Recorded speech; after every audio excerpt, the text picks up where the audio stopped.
The Galactic Empire challenges humanity and gets mocked. Part 1. Susan Miller looked out the viewport of her ship, the Orion's Belt.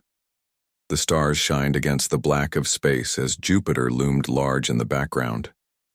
She was the commander of this Earth Defense Fleet vessel, and today was supposed to be a routine patrol near the gas giant. Her brown hair was tied back in a regulation bun, and her blue uniform was pressed perfectly as always. "Commander, we're picking up some strange reading," said Jack Peterson from his station. His fingers moved quickly over the control panel. "It's like nothing I've ever seen before." Susan walked over to his console and looked at the readings. A strange energy signature was forming about 10,000 kilometers away from their position. She had been in space for 15 years, and she had never seen anything like it either. "Put it on the main screen," she ordered. The large screen at the front of the bridge showed empty space, but then a swirl of blue and purple energy began to form. It grew larger and larger until it looked like a whirlpool in space.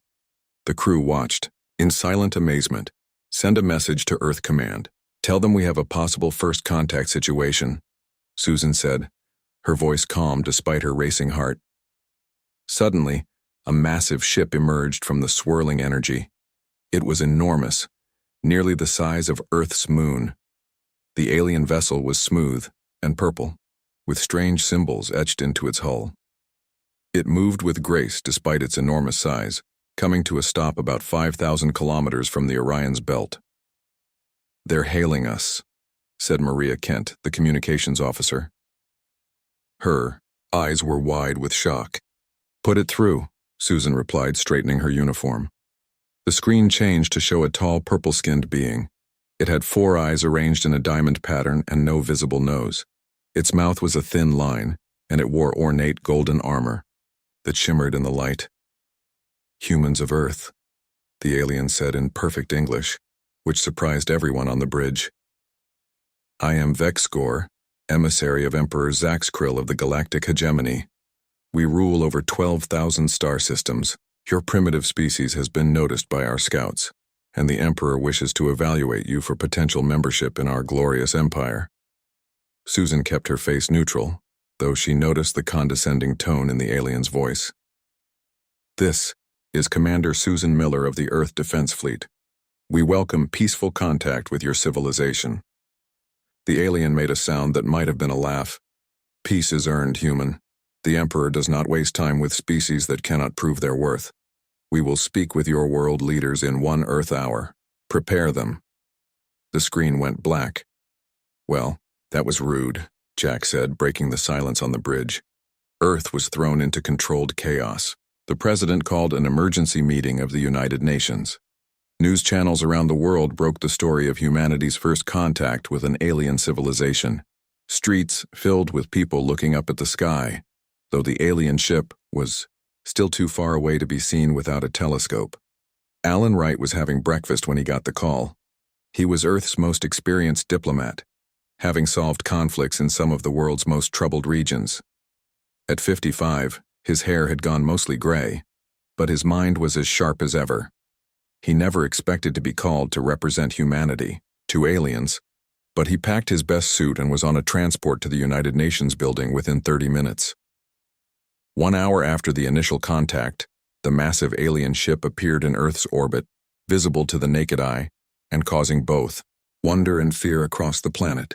Smaller ships descended through the atmosphere and landed on the grounds of the United Nations. Alan stood with the president and other world leaders as the aliens emerged from their vessels. They were even taller in person, standing nearly 8 feet high. Their purple skin had a slight shimmer to it, and they moved with fluid grace. Vexgor approached the human delegation. "The Emperor will speak now," he announced. A beam of light shot from one of the ships, and a massive holographic image formed. Emperor Zaxkrill towered over everyone, his hologram nearly 30 feet tall. He wore even more elaborate armor than his emissary, and his 4 eyes looked down at the humans with clear disdain. "Humans," the Emperor's voice boomed, "your species has reached a primitive level of space travel. Your technology is crude, but you show potential. The Galactic Hegemony has existed for 50,000 of your Earth years. Species that join us benefit from our protection and knowledge. The president stepped forward. We appreciate your interest in Earth, Emperor Zaxkrill. We are a peaceful planet eager to learn about the galaxy. The Emperor made the same laughing sound Vex Gore had made earlier. Peace is for the worthy. You must prove yourselves before we decide if you deserve a place in the hegemony. Alan noticed how the Emperor spoke down to them, like they were children. He kept his diplomatic smile in place, but something felt off about this whole situation. We will issue a series of challenges, the Emperor continued. The first challenge is this. You will construct a perfect replica of a Vosek temple using only your primitive Earth materials. You have 1 Earth week to complete this task. A smaller hologram appeared, showing an incredibly complex structure with spiraling towers and intricate designs. It seemed to be made of crystal and metal, with patterns that would require atomic-level precision. This is impossible, whispered one of the scientists standing nearby. We would need months, maybe years, to analyze and reproduce this. The Emperor's hologram smiled, showing teeth that looked metallic. If you cannot complete this simple task, you are not worthy of the hegemony. 1 week, humans. We will be watching. The hologram disappeared, and Vex Gore handed Alan a small crystal. This contains the specifications for the temple. Do not disappoint. The Emperor. After the aliens returned to their ships, Alan and Susan found themselves in a secured room with the president and other key officials. They're testing us, Susan said. But did anyone else notice the flaws in their technology? Alan nodded. Their hologram flickered several times. And did you see how their ship's hull had misaligned panels near the aft section? They're powerful, but not perfect, said Susan. And they're certainly arrogant. Alan studied the crystal in his hand. They want us to fail. This is designed to humiliate us. The president looked worried. Can we do it? Can we build this temple in a week? Alan and Susan exchanged glances. A small smile formed on Susan's lips. Ma'am, Susan said to the president, I think we should give these aliens exactly what they're asking for, but with a human twist. Alan understood immediately what she meant. They expect us to either fail or to beg for help. They don't understand humans very well, do they? The president looked between them. What do you have in mind? Susan's smile grew wider. They want to challenge humanity? Let's show them what happens when humans are challenged. The meeting continued late into the night as they formed their plan. The Galactic Empire had no idea what they had just started. Humanity was about to respond, not with fear or submission, but in a uniquely human way. The Galactic Empire challenges humanity and gets mocked. Part 2. Frank Martinez wiped sweat from his forehead as he studied the holographic display of the alien temple. As Earth's top engineer, he had built impossible things before, but this was different. The temple design contained curves and angles that seemed to defy the laws of physics. The specifications required precision down to the atomic level in some places. It's meant to make us fail, he said to Susan and Alan, who stood beside him in the large warehouse that had been set up as their construction headquarters. Outside, trucks were already delivering materials from around the world. Can we do it? Susan asked. Frank zoomed in on a section of the temple design. There's something strange here. Look at these support structures. They're too weak for Earth's gravity. This whole section would collapse. Alan leaned closer.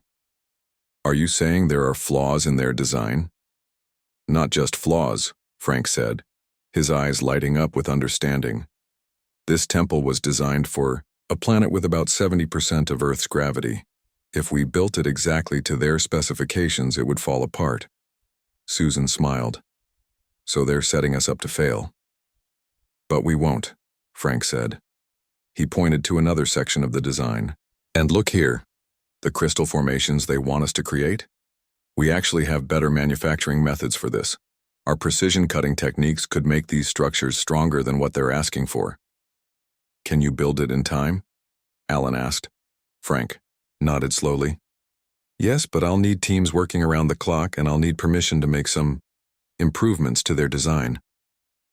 Do whatever you need to, Susan said. Just make it look like we're following their instructions. While Frank and his team began work on the temple, a young lieutenant named Grace Johnson made an interesting discovery. She had been monitoring the alien communications and found something surprising.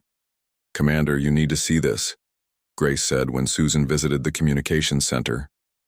Grace was smart and observant, which was why Susan had picked her for this task. "The aliens are broadcasting footage of us building the temple. They're sending it throughout their empire as entertainment." "Entertainment?" Susan asked, looking at the screen where Grace had intercepted the alien signal. "Yes, ma'am. They're mocking us. The translation is rough, but they're calling it primitive primates play with rocks or something similar. They're laughing at our efforts." Susan's face didn't show anger, but her eyes narrowed slightly. Then, to Grace's surprise, she smiled. "Perfect. Ma'am?"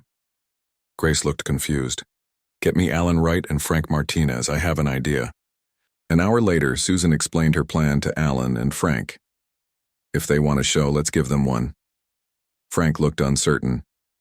"You want us to pretend to struggle while still completing the temple?" "Exactly," Susan said. "Let's play up what they expect to see. Let them think we're having a hard time, all while you secretly fix their flawed design and improve on it." Alan nodded slowly, understanding forming on his face. "Psychological warfare. Make them underestimate us even more. And when we reveal the finished temple," Susan continued, "it will be even more impressive because they thought we were failing." Frank laughed. "I like it. My team will need to be in on it, though." "Of course," Susan said. "And one more thing. I want you to add something special to the design, something uniquely human." For the next 5 days, the aliens watched as humans appeared to struggle with the temple construction. Workers would dramatically wipe their brows and collapse in fake exhaustion. Engineers would throw up their hands in apparent frustration. Frank himself would often stand in front of the temple, scratching his head as if completely puzzled. Meanwhile, behind the scenes, the work progressed perfectly on schedule. Frank's team corrected the flaws in the alien design and even improved upon it, using Earth's best technology and materials. On the 6th day, Vexgor came to inspect their progress. The alien emissary walked around the half-finished temple with obvious amusement. "You seem to be having difficulties," Vexgor said to Frank, who was pretending to study a blueprint with confusion. "This is very advanced technology," Frank replied, trying to sound impressed and worried at the same time. "We're doing our best to understand it. Perhaps your species is not ready for the hegemony after all," Vexgor said, not bothering to hide his satisfaction. "We still have one more day," Frank said. Vexgor made the alien laughing sound. "One day will not be enough, but please continue your amusing efforts." After the alien left, Frank gathered his team. "Time for the final push. Let's show them what humans can really do." Through the night, the real work began. The pretending stopped as hundreds of workers assembled the final pieces of the temple. Advanced robots placed the most delicate components. Expert craftsmen added the finishing touches. By dawn of the 7th day, the temple stood complete. It gleamed in the morning sun, its crystal spires catching the light and sending rainbows dancing across the ground. It was beautiful, and more importantly, it was perfect. When Emperor Zax Krill's hologram appeared for the inspection, even he could not hide his surprise. "You have completed the temple," the Emperor said, his 4 eyes blinking rapidly. "Yes, Emperor," Alan replied politely. "We hope it meets your approval." The Emperor's hologram walked around the structure, examining it closely. "It appears to match our specifications." Frank stepped forward. "Actually, we made some improvements." A murmur went through the alien officials who had come to witness humanity's expected failure. "Improvements?" the Emperor said, his voice dangerous. "Yes," Frank said calmly. "Your original design had several flaws that would have caused structural failure under Earth's gravity. We corrected those issues. We also strengthened the crystal formations using our manufacturing techniques. This temple is actually 20% stronger than your specifications required." The Emperor's 4 eyes narrowed. You dare to suggest our design was flawed? Not flawed for your world, perhaps, Frank said, but certainly not suitable for Earth. We assumed those mistakes were part of the test. Any first-year engineering student would catch those. The Emperor was silent for a long moment. Then he said, "You have passed the first challenge. Barely. The second challenge will begin tomorrow. Do not expect it to be so easy."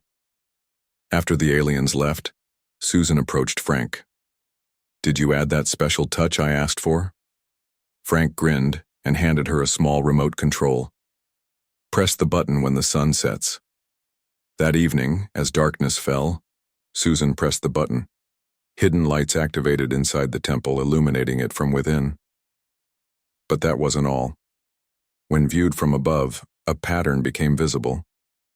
The lights formed a simple, unmistakable shape. A human smile. "Let them try to understand that," Susan said with satisfaction. Alan joined them, looking up at the glowing temple. "You know they'll make the next challenge even harder." "I'm counting on it," Susan replied. "Humanity is just getting started." The Galactic Empire challenges humanity and gets mocked. Part 3. The morning after the temple completion, the sky darkened as an even larger alien ship descended through the clouds. It landed in an open field near the temple, creating a wind that bent nearby trees almost to the ground. A door opened in the side of the ship and Vex Gore emerged, followed by several other purple-skinned aliens. "The Emperor has prepared the second challenge," Vex Gore announced to Susan, Alan, and the other human leaders who had gathered to meet him. "It will test your biological capabilities." A hologram appeared, showing a glass chamber about the size of a small house. The inside looked strange, with an odd purple light and swirling mists. "This is a standard hegemony environment," Vex Gore explained. "A human must survive inside for 72 hours. The atmosphere, gravity, and radiation levels are set to the average conditions found on worlds throughout the hegemony." Susan studied the hologram. "What are these conditions exactly?" Vex Gore handed her a small device. "This contains the specifications. Our analysis of human physiology suggests you will find it challenging." After the aliens left to set up the chamber, Susan called an emergency meeting with Earth's top scientists. They gathered in a conference room at the United Nations building, examining the data from the alien device. Dr. Olivia Carter, Earth's leading expert in alien biology, stood at the front of the room. She was in her 40s with short blonde hair and intense green eyes that missed nothing. She had spent her career studying theoretical alien life forms, never expecting to actually meet one. "This environment would kill an unprotected human within minutes," she said, pointing to the figures on the screen. "The gravity is nearly twice Earth's. The atmosphere contains high levels of chlorine, and the radiation is 3 times what we consider safe." "So it's impossible?" the president asked. "They wouldn't set a truly impossible challenge," Olivia said, thinking hard. "There must be a way." Frank Martinez, who had been invited to the meeting, spoke up. "What if we build a protective suit? Something that could shield against the radiation, filter the air, and help support the body against the increased gravity?" Olivia nodded slowly. "It could work, but it would have to be more advanced than anything we've built before." "We have 3 days before the chamber is ready," Susan said. "Can you do it?" Olivia and Frank looked at each other. "We'll need to work around the clock," Olivia said. "But yes, I think we can." For the next 3 days, Olivia led a team of scientists and engineers in creating the protective suit. They used the most advanced materials available and designed new systems to filter the alien atmosphere and protect against radiation. Frank's engineering team built servo motors into the suit joints to help the wearer move in the higher gravity. When Vex Gore returned to see their progress, Olivia showed him the nearly finished suit. "What is this?" the alien asked, his 4 eyes narrowing. "It's how our volunteer will survive in your chamber," Olivia explained. "No," Vex Gore said firmly. "Technology is not allowed. The human must enter as they are." Olivia crossed her arms. Your challenge description didn't prohibit protective equipment. You only said a human must survive inside for 72 hours. It was implied, Vexigor insisted. Alan Wright stepped forward. Actually, many species in the hegemony use technological aids for survival, don't they? Breathing apparatus? Protective coverings? Vexigor seemed uncomfortable. That is different. They need those to survive in environments different from their native ones, Alan finished for him. Just as we will need this suit to survive, in your chamber. Unless, of course, you're setting us up to fail. The alien was silent for a moment, then said, Very well. Use your primitive technology if you must. After Vexigor left, Susan turned to Olivia. Will the suit really work? I believe so, Olivia said. But we need a volunteer to wear it. I'll do it, Olivia said before anyone could speak. I designed it. I understand its systems better than anyone, and I'm the most qualified to observe and document what happens inside. On the day of the challenge, a crowd gathered to watch as Olivia prepared to enter the alien chamber. She wore the suit, which looked sleek despite the complex technology inside it. The helmet was clear, showing her determined face. Emperor Zaxkrill's hologram appeared to oversee the challenge. You understand the terms? 72 Earth hours inside the standard environment.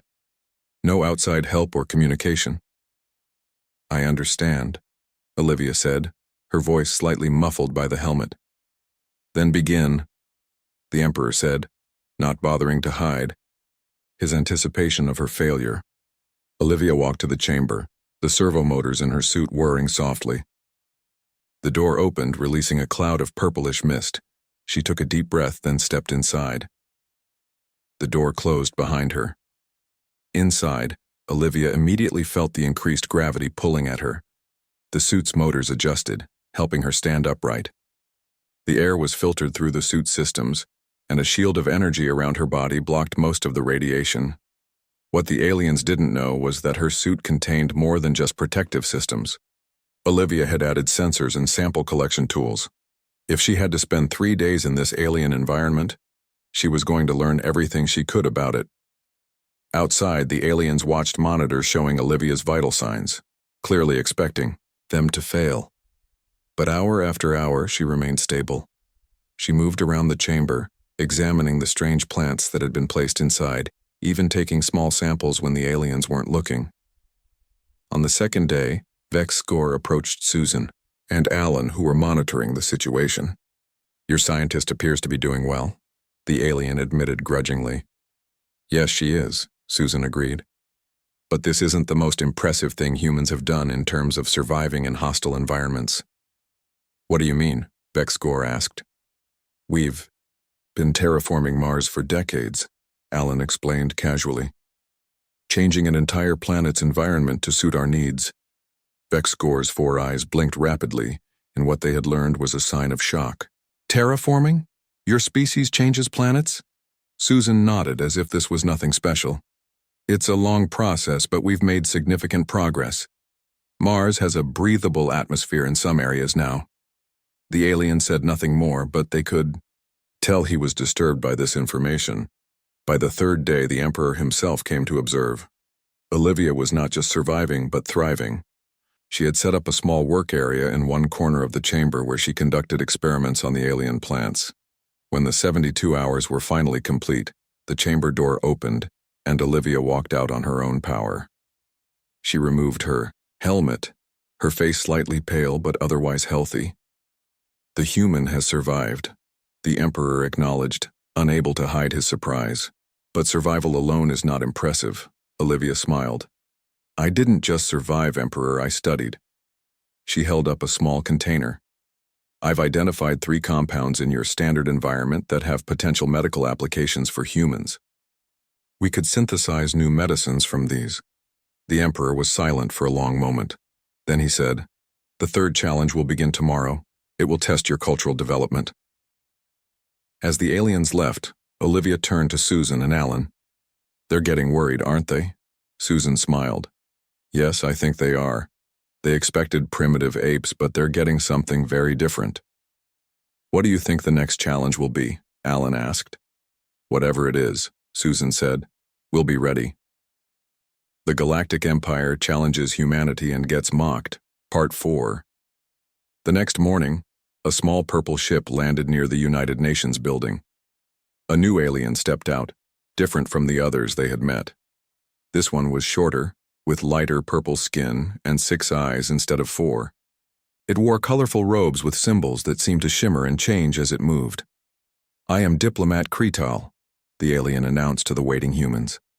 I have been assigned to evaluate your species' cultural achievements for the 3rd challenge. Alan, Wright stepped forward to greet the alien. Welcome to Earth, Diplomat Kretal. I am Alan Wright, Earth's representative. The challenge is simple, Kretal said. Show me your culture. If it is deemed worthy, you will advance to the final challenge. Alan nodded. Of course. But culture is a broad term. What aspects are you most interested in seeing? The alien made a dismissive gesture. Everything. Art, music, social structures, rituals. You have one Earth Day to prepare a demonstration. After Kretal left, Alan called an emergency meeting. This time he invited Professor Daniel White, a cultural anthropologist who had studied human societies around the world for 30 years. Daniel was a thoughtful man with kind eyes and a gray beard. He listened carefully as Alan explained the challenge. They want us to demonstrate our culture in one day? Daniel asked, rubbing his beard. That's impossible. Human culture is too diverse, too complex. I know, Alan said. But we have to try. The Emperor is clearly looking for reasons to dismiss us. Daniel thought for a moment. What if, instead of a formal presentation, we take this Kretal on a tour? Let the alien experience human culture firsthand, rather than just observing it? Susan nodded. That could work. But where would we take it? Everywhere, Daniel said, his eyes lighting up. We show it as many different aspects of human life as we can in one day, from the highest art to everyday life. The next morning, Kretal arrived expecting to be taken to some kind of performance or exhibition. Instead, Daniel White greeted the alien. Diplomat Kretal, I'm Professor Daniel White. I'll be your guide today. The alien's 6 eyes blinked in sequence. Guide? I was told there would be a cultural demonstration. And there will be. Daniel assured it. But human culture isn't something that can be shown in a single performance. It must be experienced. If you'll come with me? Their first stop was a symphony orchestra that had been prepared for the visit. The alien sat stiffly as the musicians took their places. When the music began, Kretal showed no reaction at first, but as the piece built to its climax, Daniel noticed the alien's hands gripping the armrests tightly. When the music ended, Daniel asked, "What did you think?" It was organized noise, Kretal said, but its voice had a strange quality to it. Next, they visited a busy street food festival. People from many different countries had set up stalls selling their traditional foods. The smells and colors were overwhelming. Humans spend much time preparing food, Kretal observed as it watched a cook flip noodles in a large wok. Food is more than sustenance to us, Daniel explained. It's a way we connect, share our heritage, show love. The alien seemed confused by this concept but continued observing closely. Their third stop was a kindergarten classroom. Young children were painting, playing, and learning together. Some were shy around the strange purple visitor, but others came right up to Kretal, asking innocent questions about its 6 eyes and purple skin. Your young are not afraid, Kretal noted, after a little girl had given it a drawing of what looked like a purple blob with too many eyes. Children are naturally curious, Daniel said. They haven't learned fear yet. After the school, they visited a retirement home where elderly humans were engaged in various activities. Some played card games, others worked on art projects, and a few were using computers to video chat with family members. These are your elders, Kretal asked, watching an old man teaching a young volunteer how to play chess. Yes, Daniel said. We value their wisdom and experience. In the hegemony, most species do not live long after their productive years end, the alien said quietly. Their final stop, was an internet cafe. Daniel sat Kretal down at a computer and showed it how to use the internet. The alien was immediately fascinated. "Your entire species has access to this information network?" it asked, scrolling through websites. "Most of us, yes," Daniel said. "It connects people across the world. We share ideas, news, art, and of course, humor." Daniel typed something into the search bar and showed Kretal images that humans had created about the aliens since their arrival. There were memes showing Emperor Zaxakrill with funny captions, comic strips about the challenges, and even cute cartoon versions of the purple aliens. "You mock the Emperor?" Kretal seemed shocked. "We make jokes about everything," Daniel explained, "especially things that frighten or intimidate us. It's how we cope with the unknown." To Daniel's surprise, the alien made a sound he hadn't heard before. It took him a moment to realize that Kretal was laughing, a concept supposedly alien to Vosek physiology. The alien quickly stopped, looking almost embarrassed. "I have seen enough. Take me back to my ship." When they returned, Emperor Zaxkrill's hologram was waiting. "Report, Diplomat Kretal. Are the humans culturally advanced enough for the hegemony?" Kretal was silent for a moment. Then it said, "The humans are unexpected, Emperor. Their culture does not fit any pattern we have seen before. They find meaning in noise. They treat food as more than fuel. Their young are fearless, their old are treasured. And they laugh at their fears." "Is that a yes or a no, Diplomat?" the Emperor demanded. Kretal looked at Daniel, then back at the Emperor. "It is a yes, Emperor. The humans passed the third challenge." The Emperor's hologram flickered with what might have been annoyance. "Very well. Prepare them for the final challenge. I will deliver it myself tomorrow." After the aliens left, Susan approached Daniel. "What happened out there? You were supposed to show Kretal our greatest achievements, our most impressive cultural monuments." Daniel smiled. "I showed the aliens something more important. What it means to be human. Our connections, our communities, our ability to find joy even in difficulty." "And the internet memes?" Alan asked with a raised eyebrow. "Those might have been the most important part," Daniel said. "The aliens have never encountered a species that could laugh at itself, or at them. It disturbs them because they can't understand it. And what they can't understand, they can't control." Susan nodded slowly. "So what do you think the final challenge will be?" "Something designed to break that spirit," Daniel said, his expression growing serious. "The Emperor has realized that our technology isn't as primitive as he thought. Now he'll try to break our will. He'll fail at that too," Susan said firmly. Alan looked up at the sky, where the alien ships floated like purple clouds. "Let's hope so, because I have a feeling the final challenge will be the most dangerous one yet." The Galactic Empire challenges humanity and gets mocked. Part 5. The morning of the final challenge arrived with dark clouds hanging over the United Nations building. The alien mothership descended slowly from the sky, much closer to the ground than it had ever come before. It was so large that it cast a shadow over the entire area, making the day seem like night. This time, Emperor Zaxkrill himself emerged from the ship, not as a hologram but in physical form. He was even taller than the other aliens, standing nearly 10 feet high. His purple skin had a golden sheen to it, and his 4 eyes glowed with an inner light. The elaborate armor he wore seemed to be made of living metal that shifted and moved as he walked. Susan Miller, now promoted to admiral for her leadership during the challenges, stood with President Lisa Howard to meet the Emperor. Lisa was a strong woman in her 60s with short white hair and eyes that had seen many crises during her time in office. But even she looked small next to the alien ruler. "You have survived 3 challenges," the Emperor said, his voice echoing strangely in the open air. "That is more than we expected from such a primitive species. Thank you for recognizing our efforts," President Howard said diplomatically. The Emperor made the alien laughing sound they had come to know well. "Do not mistake surprise for respect. Human. Now comes the true test, the final challenge that will determine your place in the galaxy." He gestured, and a large screen appeared in the air behind him, showing images of various alien species working in mines, factories, and fields.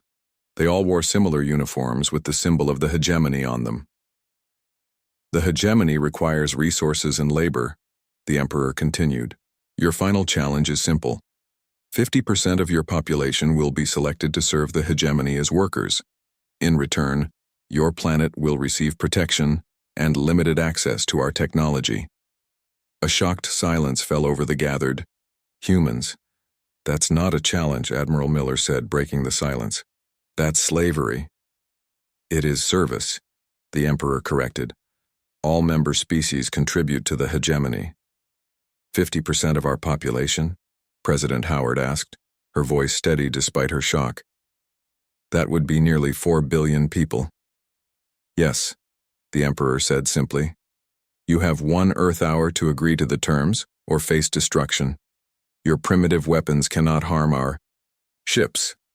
President Howard looked at Susan, then back at the Emperor. Before we answer, we'd like to show you something. The Emperor's eyes narrowed, but he nodded. Very well. President Howard turned to her aide. Bring in the team. A few minutes later, Frank Martinez, Dr. Olivia Carter, Professor Daniel White, and several others joined them. Each carried what looked like ordinary tablets or small devices. During the weeks of your challenges, Admiral Miller explained, we've been busy. Frank stepped forward. We've analyzed your ship designs. He tapped his tablet, and a 3D model of the alien mothership appeared in the air. We've identified several weaknesses, including the misaligned panels we noticed on our first meeting. Olivia spoke next. The samples I collected in your standard environment were very informative. She showed a complex molecular structure on her device. This compound is key to your faster-than-light travel, isn't it? We've already synthesized it. In our labs, Daniel added. And through our cultural research, we've made contact with 15 other species that the hegemony has deemed not worthy of full membership. He showed images of various alien beings. They were quite interested to hear about how we've handled your challenges. The Emperor's golden skin seemed to pale slightly. What is the meaning of this? Just one moment, President Howard said. She pressed a button on a small remote. In the sky above them, previously invisible defense satellites became visible as they dropped their cloaking fields. Hundreds of them surrounded the alien mothership, each aimed directly at it. These defense systems, Admiral Miller explained calmly, are based on technology we reverse-engineered from your scout ships. They can target the weak points in your vessel's design. You dare to threaten me? The Emperor roared. No, President Howard said. We're showing you that humanity cannot be conquered or enslaved, but we also have no desire to destroy you. She nodded to Alan Wright, who stepped forward with a data pad. We've analyzed the hegemony's economic and political structure, he said. Your empire is stagnant, held together by military might rather than mutual benefit. Your people are unhappy. Minor species are close to rebellion. Your resources are dwindling. Lies, the Emperor hissed. But there was uncertainty in his voice. The truth, Alan corrected gently. And we want to help you. Help? The Emperor seemed confused by the concept. President Howard nodded. We would like to propose an alternative to your final challenge. Instead of taking half our population as slaves, let us join the hegemony as equals. We can offer innovations, fresh perspectives, and solutions to problems your empire is facing, such as, the Emperor asked, his tone now curious despite his anger. Frank spoke up.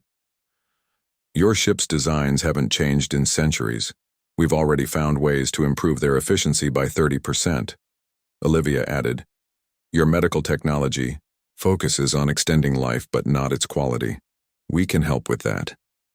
Daniel said, and your cultural stagnation has led to discontent throughout the hegemony.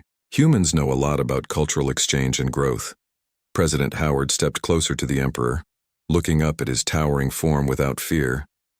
We don't want to be your slaves or your enemies. We want to be your partners, Emperor Zaxkrill. The choice is yours. The Emperor was silent for a long moment, his four eyes moving from one human to another. Finally he said, In 12,000 years, no species has ever refused the final challenge. They either accept servitude or face destruction. Humans are different, Admiral Miller said simply.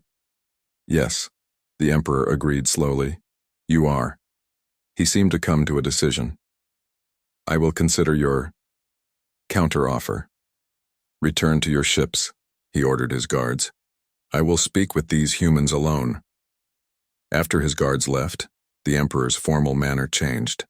He looked tired suddenly, more real somehow. The hegemony is dying, he admitted quietly. You are right about that. The old ways are failing us. Perhaps new ideas are needed. We're good at new ideas, President Howard said with a small smile. So I have seen. For the first time, the Emperor's laugh seemed genuine rather than mocking. Very well. We will negotiate terms for Earth to join the hegemony as a full member, not a servant world. 1 month later, the first human delegation prepared to leave for the hegemony's capital world. Admiral Susan Miller would lead the group, which included Frank, Olivia, Daniel, and Alan. As they boarded the ship, a mixed crew of humans and Vosek, working together, Susan looked back at Earth glowing blue and green in the blackness of space. Do you think they have any idea what they're in for? Frank asked with a grin. Susan smiled. The hegemony? Not a clue, but they'll learn. Daniel chuckled. I've already started teaching Cretal about human jokes. It's getting quite good at them. The Emperor asked me yesterday if humans could help redesign the Imperial Palace, Alan added. I suggested adding a garden with plants from different worlds. And I've been working with their medical team on using those compounds we found to create new treatments, Olivia said. They're actually quite impressed now that they've stopped being so arrogant. The ship's engines hummed to life as Susan took her seat. The Galactic Empire challenged humanity, she said, and got a lot more than they bargained for. Frank finished with a laugh. As the ship rose into space carrying humans to the stars for the first time, a small detail went unnoticed. The human engineers had redesigned the ship's exterior lighting. When viewed from certain angles, the lights formed the shape of a simple, unmistakable symbol, a human smile.